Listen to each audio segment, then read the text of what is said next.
오늘 하루도 하나님이 귀한 선물로 우리에게 주셨습니다. 이 선물을 주신 하나님께 감사가 넘치는 하루 되기를 간절히 소망합니다. 예수님은 첫 공생애의 첫 말씀으로 회개하라, 천국이 가까웠다, 그렇게 말씀하셨습니다. 이 회개의 은혜는 얼마나 큰지 모르겠습니다. 오늘 주어진 말씀에 따라서 우리가 회개함으로 하나님과 소통하고 또 하나님과 친밀하게 교제하고 또 하나님을 사랑하는 표현이 되겠습니다. 말씀에 따라 회개가 넘치고 또 감사가 넘치는 귀한 하루 되기를 주님의 이름으로 축원합니다. 기도하겠습니다. 하나님 아버지, 감사합니다. 오늘도 말씀하여 주옵소서. 그 말씀에 따라 회개하며 감사하며 순종하겠습니다. 예수님의 이름으로 기도합니다. 아멘. 9월 23일 수요일 새벽기도 큐티 나눔 보겠습니다. 오늘 본문 말씀은 고린도전서 15장 12절에서 19절 말씀입니다. 제가 12절부터 읽겠습니다. 그리스도께서 죽은 자 가운데서 다시 살아나셨다 전파되었거늘 너희 중에서 어떤 사람들은 어찌하여 죽은 자 가운데서 부활이 없다 하느냐. 만일 죽은 자의 부활이 없으면 그리스도도 다시 살아나지 못하셨으리라. 그리스도께서 만일 다시 살아나지 못하셨으면 우리가 전파하는 것도 헛것이요 또 너희 믿음도 헛것이며 또 우리가 하나님의 거짓 증인으로 발견되리니 우리가 하나님이 그리스도를 다시 살리셨다고 증언하였음이라. 만일 죽은 자가 다시 살아나는 일이 없으면 하나님이 그리스도를 다시 살리지 아니하셨으리라. 만일 죽은 자가 다시 살아나는 일이 없으면 그리스도도 다시 살아나는 일이 없었을 터이요 그리스도께서 다시 살아나는 일이 없으면 너희의 믿음도 헛되고 너희가 여전히 죄 가운데 있을 것이요 또한 그리스도 안에서 잠자는 자도 망하였으리니 만일 그리스도 안에서 우리가 바라는 것이 다만 이 세상의 삶뿐이면 모든 사람 가운데 우리가 더욱 불쌍한 자이리라. 아멘. 본문의 초점은 예수 그리스도의 부활보다는 초점과 주제가 죽은 자의 부활입니다. 이 죽은 자의 부활에 대한 초점을 가지고 오늘 본문을 한번 보도록 하겠습니다. 12절 그리스도께서 죽은 자 가운데서 다시 살아나셨다 전파되었거늘 이 죽음으로부터 일으킴을 받다라는 뜻인데 이 살리심을 받는 것입니다. 그러니까 하나님이 예수님을 죽음에서 살리셨다. 이제 그런 의미입니다. 너희 중에 어떤 사람들은 어찌하여 죽은 자 가운데서 부활이 없다느냐. 이 하나님의 역사를 부인하는 것이고 특별히 예수님이 이 땅에 오신 목적을 완전히 부인하게 되는 것입니다. 13절 만일 죽은 자의 부활이 없으면 그리스도도 다시 살아나지 못하셨으리라. 이 그리스도의 부활은 죽은 자의 부활의 증거이며 첫 열매이거든요. 그러니까 죽은 자의 부활이 없다 하면 그리스도의 부활 자체도 없는 것을 말하는 것입니다. 그러니까 복음 자체가 전면적으로 부인되는 것이죠. 14절 그리스도께서 만일 다시 살아나지 못하셨으면 우리가 전파하는 것도 헛것이요 또 너희 믿음도 헛것이니 우리가 복음 받고 예수를 믿고 구원받았다는 것은 예수 그리스도의 죽음과 부활을 말하거든요. 이 부활이 빠진 복음은 없고 부활이 빠진 기독교는 생명이 없습니다. 그러니까 우리가 전하는 것도 지금까지 헛것이 되어버리고 우리의 믿음도 완전히 헛것이 되어버린다.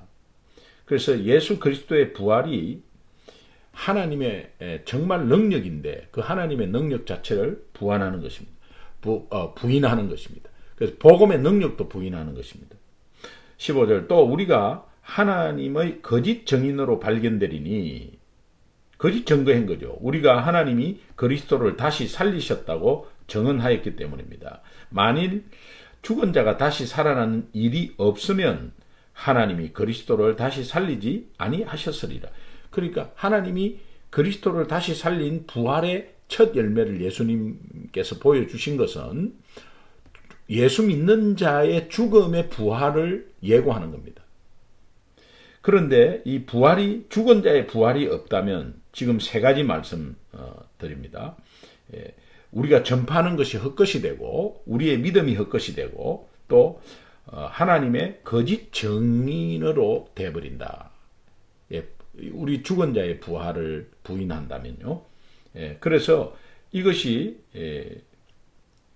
그리스도의 부활이 복음의 핵심이기 때문에 이 그리스도의 부활을 전면적으로 부인하게 되는 결과가 오니까 이 복음 전체가 또 하나님의 계획과 섭리 전체적으로 하나님을 부인하게 되는 그런 결과가 온다는 것입니다.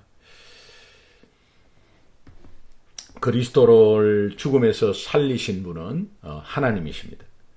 그래서 12절에서 15절을 좀 보면 왜 그리스도의 부활보다도 죽은 자의 부활을 강조하고 있을까요? 그것은 죽은 자의 부활이 어떤 의미인지를 우리가 좀 알면 좋겠습니다. 이 죽은 자라는 것은 네크로스라는 원어입니다. 죽은 자. 이것은 네크로스라는 단어가 두 가지 동사로 사용되고 형용사로 사용되는데, 이 동사로 사용될 때는 살았는데 죽었다, 죽는 것을 말하고요.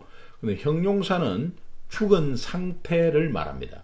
근데 오늘 이 본문은 죽어 있는 상태를 말합니다. 그래서 죽은 자라는 것은 이 죽어 있는 상태, 그 상태를 말합니다.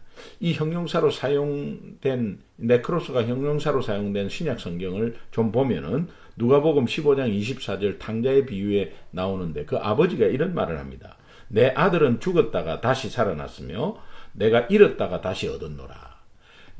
내 아들은 죽었다가 할 때 네크로스거든요. 이 죽은 상태, 이 영적으로 죽은 상태를 말합니다. 이때는. 그래서 내 아들은 죽었다, 영적으로 죽은 상태가 다시 회복되었다, 하나님과의 관계가 회복되었다. 이 말은 내가 잃었다가 사실은 영적으로 회복되지 못한 것을 잃은 영혼이라 그러잖아요. 잃은 영혼을 다시 찾았다는 것은 회복되었다는 겁니다. 하나님의 자녀가 되었다. 우리 죄로 인해서 하나님과 떨어져 있는, 하나님 측면에서는 잃어버린 거죠.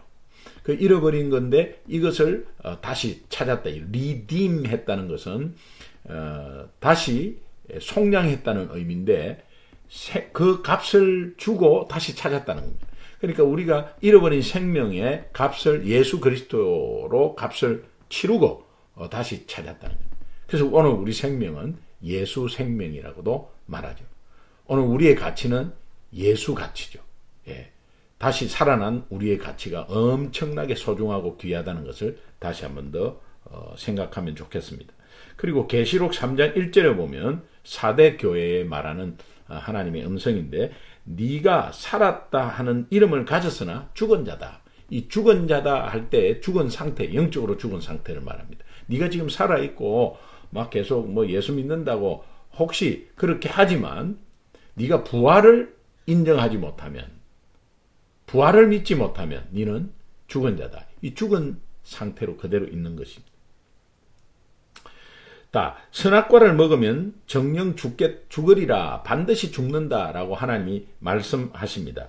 이 죽는다고 할 때 그때는 영적으로 죽어 있는 상태를 말합니다. 실제로 죽지 않았죠. 아담 하와가 죽지 않았고 또 계속 자녀를 낳습니다. 그런데 이 죽지 않은 것은 영적으로 죽었다, 그런 의미입니다. 에베소서 2장 1절에 보면 허물과 죄로 죽었던 우리, 영적으로 죽은 의미를 말합니다. 그래서 부활은 반드시 이 죽음을 전제하는데, 오늘 죽은 자의 부활이라는 이 의미는 죽은 상태가 있었는데 회복되었다, 다시 살아났다라는 의미거든요. 그러니까 이 죽음을 계속해서 전제합니다.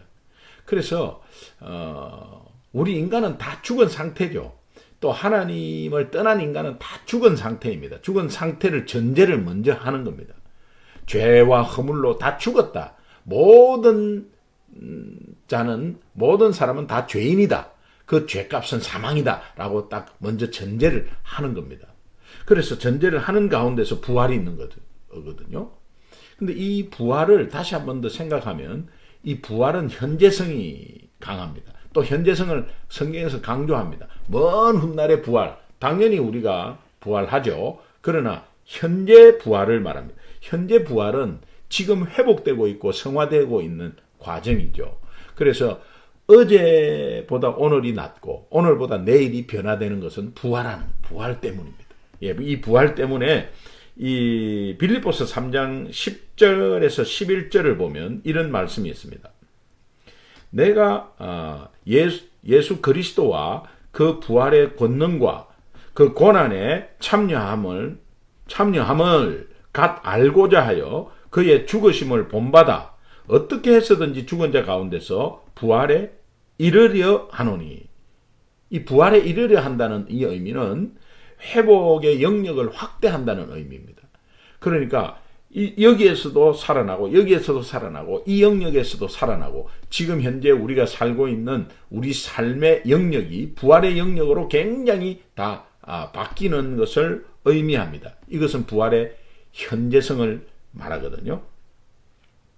자, 그렇다면 이제 16절을 한번 보겠습니다. 만일 죽은 자가 다시 살아나는 일이 없으면 그리스도도 다시 살아나는 일이 없을 터이요.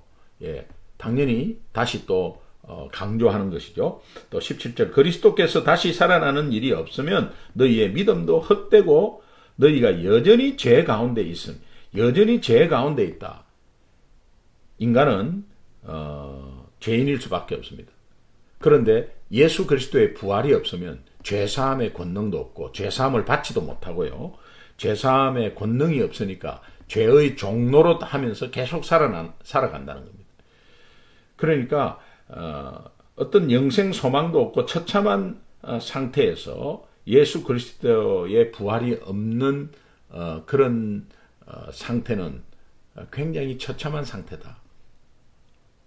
그래서 다시 죽은 자가 살아나는 일이 없으면 믿음도 헛것, 또 너희는 여전히 죄 가운데 있고 18절 그리스도 안에서 잠자는 자도 망하였느니. 이 잠자는 자, 예수 믿다가 죽은 자들도 영원히 부활이 없으니까 온전한 부활이 안 되죠. 구원이 없죠. 온전한 구원이 아닙니다. 그러니까 망한다는 의미입니다. 그래서 이 부활 신앙이 굉장히 중요합니다. 역사적인 사건을 실제로 부활을 인정하고 믿고 보고 그 다음에 내가 예수님이 부활하셨다라는 역사적인 사건을 믿는 겁니다. 예, 부활 신앙이라는 건 나는 그런 사건은 모르겠는데 그냥 믿으라니까 믿는다. 이런 의미가 아닙니다. 역사적인 실체를 실제로 믿는 것입니다. 그리고 이제 19절 만일 그리스도 안에서 우리가 바라는 것이 다만 이 세상의 삶뿐이면 모든 사람 가운데 우리가 더욱 불쌍한 자이리라. 세상에서 가장 불쌍한 예수 그리스도 부활이 없고 죽은 자의 부활을 인정하지 않고 또 예수 그리스도의 죽은 자의 부활이 없다면 예수 그리스도의 부활이 없는 것이고 예수 그리스도의 부활이 없으면 지금 현재 예수 믿는 사람이 가장 불쌍한 거예요. 예, 얼마나 불쌍합니까? 세상에서 핍박받고 소외되고 손해보고 또 고난받고 그러면서 부활의 소망도 없고 그건 뭡니까? 아무것도 아니죠. 이제 그런 의미입니다. 그래서 부활이 없으면 우리 믿음이 완전히 헛되고 복음도 헛되고 우리가 전하는 것 다 헛되고 지금까지 다 헛된 불쌍한 인생이다. 그 부활이 굉장히 중요합니다. 부활이. 그래서 죽은 자의 부활은 곧 그리스도의 부활로 이어집니다.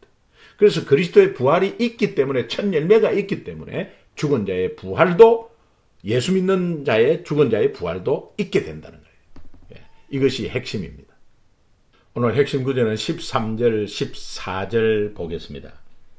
만일 죽은 자의 부활이 없으면 이 죽은 자의 부활을 강조합니다.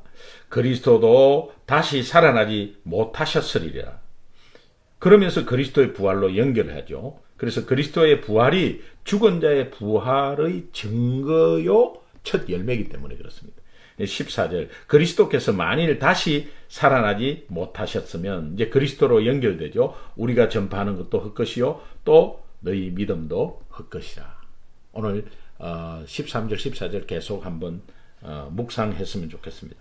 그렇다면 적용과 결단을 좀 한다면 여러분들에게 그리스도의 부활은 어떤 의미입니까? 예, 이것을 한번 나에게는 그리스도의 부활이 어떤 의미일까? 저는 이 그리스도의 부활이 내가 구원받는 것의 핵심이요. 또 지금 현재 내 삶에 고쳐지고 회복되고 수정되고 하는 거, 그거 현재의 부활.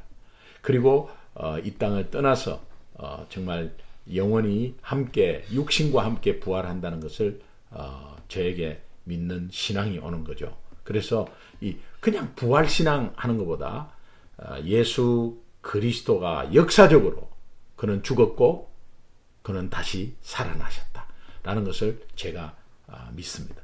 그러니까 이것이 복음의 핵심 가치라는 것을 우리가 다시 한 번 더 알고, 그러므로 더욱더 감격스럽고 더욱더 영화롭고 주님께 감사하는 것입니다. 그렇다면 여러분은 여러분의 삶에 현재 부활이 일어나고 있나요? 그리고 그 부활의 영역이 계속 넓혀지고 있는지 모르겠습니다. 오직 이것은 말씀으로 가능한 것입니다. 오늘도 부활의 영역이 많이 넓혀졌으면 좋겠어요. 그리고 이 말씀 가운데 혹시 내가 잘못된 여러 가지 상황들이 있다면 회개하며 하나님과 친밀하게 교제하며 하나님과 사랑 고백하며 또 하나님과 소통하면서 부활의 영역이 계속해서 넓혀지는 그런 하루가 되기를 주님의 이름으로 축원합니다.